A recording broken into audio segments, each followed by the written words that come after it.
जब स्वर्ग में अप्सराओं के साथ दुर्योधन को देखकर भीम को आया अत्यधिक क्रोध, उसके बाद क्या हुआ?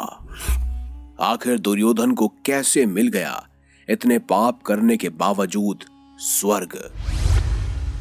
आप देख रहे हैं मिस्टीरियस हिंदू। तो चलिए अब करते हैं ज्ञान की बात। वीडियो में आगे बढ़ने से पहले चैनल को सब्सक्राइब अवश्य करें।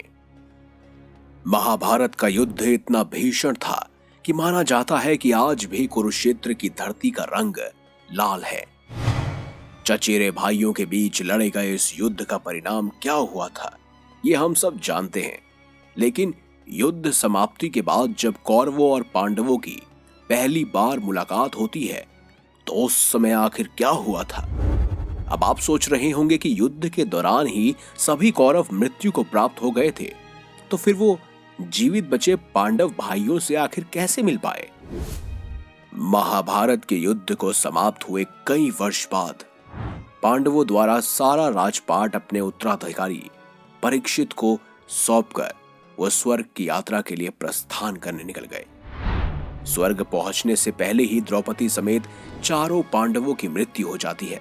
एकमात्र युधिष्ठिर ही बचे जिन्हें जीवित अवस्था में स्वर्ग पहुंचने का अवसर प्राप्त हुआ था। युधिष्ठिर ने वहां पहुंचकर स्वर्ग और नर्क दोनों को देखा। जैसे ही उन्होंने स्वर्ग में प्रवेश किया तो उनका सबसे पहले सामना दुर्योधन से हुआ। फिर एक एक कर सभी भाइयों और द्रौपदी से भी उनकी मुलाकात हुई। दुर्योधन को देखते ही भीम असमंजस में पड़ गए कि जिस दुर्योधन ने ईर्ष्या, द्वेष और लालच की वजह से अपने सगे संबंधियों के साथ धोखा किया, उनका रक्त बहाया, उसकी आत्मा को आखिर स्वर्ग में प्रवेश कैसे मिला और वो अप्सराओं के बीच कैसे बैठा है?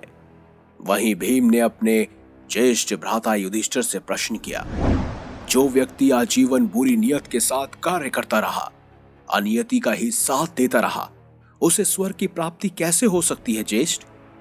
यहां अवश्य ही ईश्वरीय न्याय में चूक हुई है ज्येष्ठ। भीम का प्रश्न सुनकर युधिष्ठिर मुस्कुराने लगे। उन्होंने भीम से कहा, ईश्वरीय न्याय में कभी चूक नहीं होती। बुरे व्यक्ति को उसकी बुराई का परिणाम और अच्छे व्यक्ति को उसके सुकर्मों का परिणाम अवश्य मिलता है। भीम, तुम यही जानना चाहते हो ना कि आखिर दुर्योधन को स्वर्ग क्यों मिला? दरअसल हजारों बुराइयां होने के बाद भी दुर्योधन के भीतर एक अच्छाई थी और इसी अच्छाई से उसे स्वर्ग की प्राप्ति हुई है।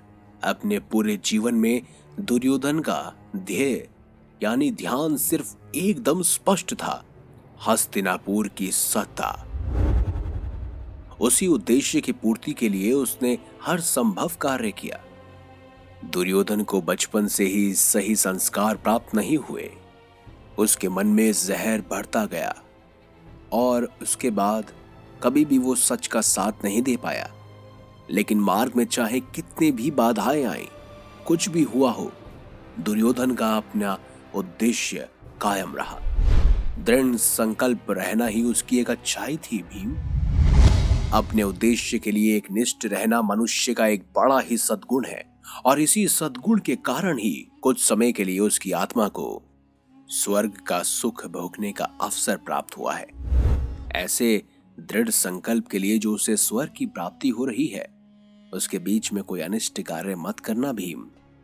वहीं युधिष्ठिर की बात सुनकर भीम की जिज्ञासा शांत हुई और कुछ समय दुर्योधन, कौरव और पांडवों ने एक साथ स्वर्ग में समय बिताया।